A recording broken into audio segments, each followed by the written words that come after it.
Well, I'd like to say that was everything I thought it would be, and a little more. I can honestly say I was not expecting the 20-point halftime lead, knowing how good Missouri is, but a tremendous amount of credit to our players. We had a very, very good week of practice. We were able to clean up some things. By far and away our best half defensively of the year. Now we've got to continue to grow on that and do that for 40.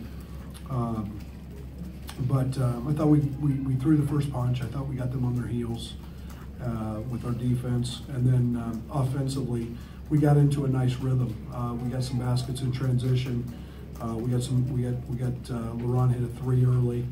We established him on the block, and that makes it so much easier for everybody when he gets going. And then obviously Trent hit a couple big baskets towards the end of the half that kind of helped put that margin where it was. Missouri being Missouri, and I know how well they're coached. We knew that they were going to come out and throw a punch, and they were completely the aggressor and got us on our heels. We had a silly turnover, and then it was a dogfight. And I'm proud of our guys. We haven't been winning those games. We have not been making those plays. And unfortunately, we're a very good free throw shooting team. That doesn't show. We missed free throws down the stretch. But to find a way to win it, I hope this gives our team a tremendous amount of confidence. And as we head into conference play, I think this can be something that we can really grow on. But Trent was huge. Put the ball in his hands. He played like a veteran for the most part.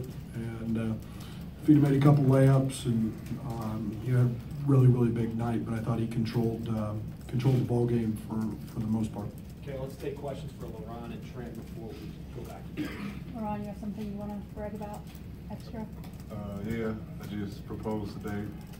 It's a blessing to be able to know how to spend the rest of my life with. what she said. She said yeah. That would have been embarrassing. Why did you do it after the game? By the way, thanks for not telling me. Wow. I didn't want to tell Coach before because he was going to think it was going to be definitely going to. But I picked today because my family and her family both came to the game. So that's the only time that we really ever all together. So I thought it would be a great time. And what would you have done if you lost? Probably would have just waited till Christmas to do it if we lost. Trent, Coach is talking about big plays. You seem to be in this environment. How did you feel about it? It's all in the coaching staff. They put a lot of trust in me, and Coach Underwood does a great job of just preaching to me, talking about I have confidence in myself. And last game, I missed a few shots, missed those 2 big free throws, but tonight I came in, stepped on the big line, made those free throws. Trent, how huge was it for you to get a career high in points? What'd you say? How huge was it for you to get a career high in points? I'm not really worried about the points. I make my plays when I can, but it's just about team effort. Coach staff talked about it. We come in, we do our job, play defense, and that's what got us to win. Trent, you're not from this area. You know a lot about the rivalry from North. Is it everything you thought? Biggest game I've ever played in front of. A lot of people came in there, a little jittery, a little nervous, but I found my way and we got the W.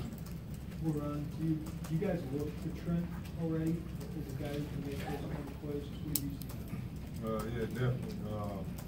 He's a great scorer, handle the ball, and get other people better. He's just great player to have on the team. So yeah, we look for him, and we know he can make plays whenever. Trent, you're the Blake freshman point guard. I know you've gone up against Blake before, and what do you think about it? I've never played against him before. He's a pretty fast guard, though. He wasn't really a really true scorer like that, so we just focused in on playing defense on him and not helping over helping on him too much, and that was a game. Leron, what's it mean that you guys were able to hang on in this game, that keep some composure down the stretch there and hang on? I feel like we just getting better as a team. We're growing, learning. I say the best teacher is experience. So we've had experience in these games. multiple times, so I feel like we learned and we started to figure out how to play. What happened to your eye?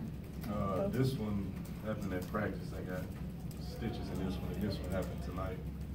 That's right. Yeah. Trent, Jeremiah was part of your recruiting class for a while. Did you guys bring a different kind of edge early on because of that? Oh, no, we were just focused on winning this game. This is a big game for us and the lineup fans. So we wanted to go out there and play our game and do what we do, and that's what we did. Leron, slow starts have kind of been a problem for this team. What do you feel is maybe different tonight where it certainly wasn't an issue? Defense. Definitely our defense. We was playing as hard as we can on defense. We was getting stops, and that's the most important thing we need to continue to do.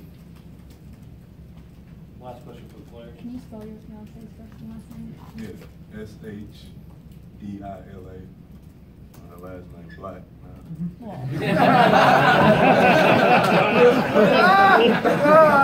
Not officially yet. What is it officially until it's fun?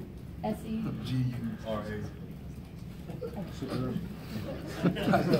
Good answer. All right, thank you, players. Congratulations.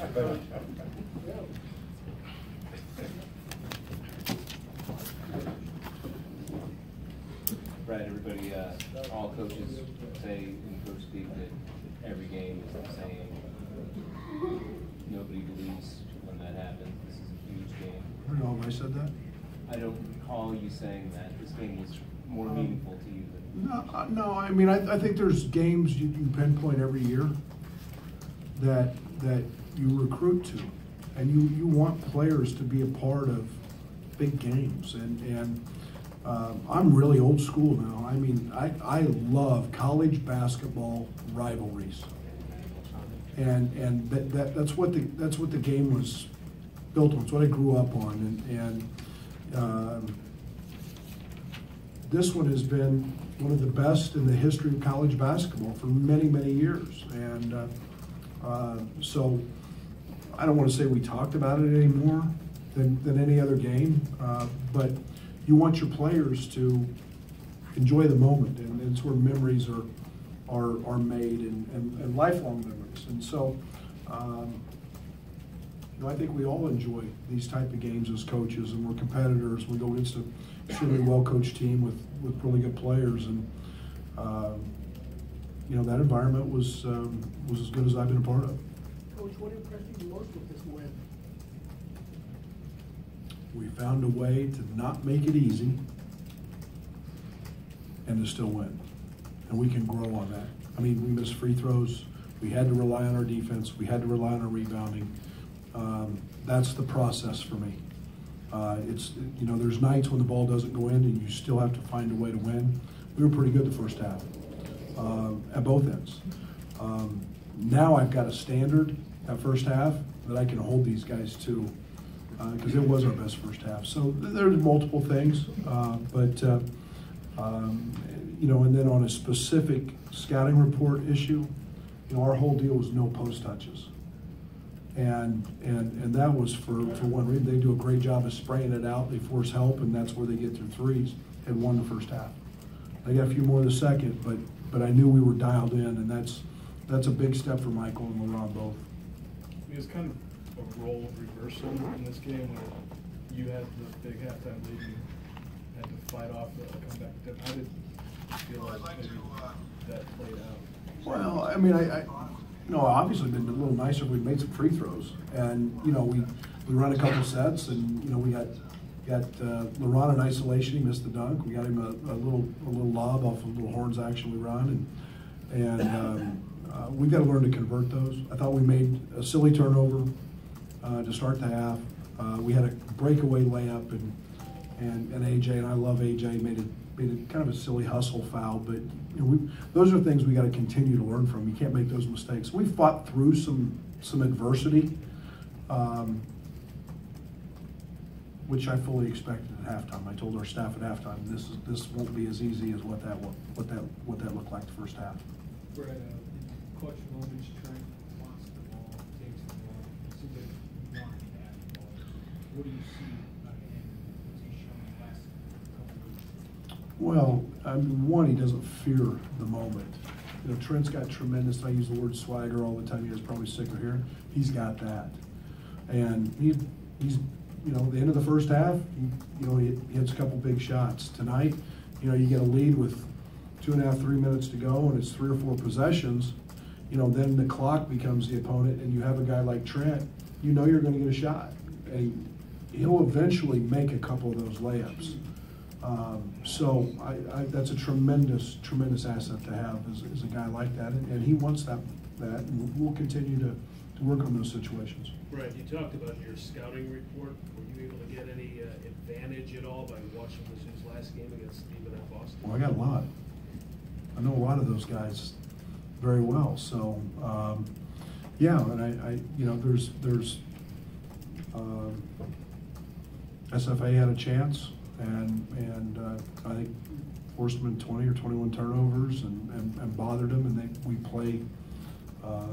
Kyle plays the same way that I played there, and those kids know that, so it was very familiar for us, and there was no question. It was nice to see some things. How did you think Mark's play? It looked like sometimes he was throwing a little bit. How did you assess his play overall? Mark was terrific. Mark was terrific. I mean, 11 points. You know, I keep pushing Mark. He's got to rebound more. I keep pushing Mark because there was a loose ball that he didn't get on the floor for. Those are the real little things. But you know, Mark's another guy like Trent. If it wasn't Trent tonight, it would have been Mark in that situation. And so to have 2 young guys, 2 freshmen who have the moxie and that confidence, you know, and you know, Mark will learn 1-on-4 not to pull up and shoot a 3 over Jeremiah Tillman. All right, thank you, Coach. Thank you. Merry Christmas. Merry Christmas, everybody.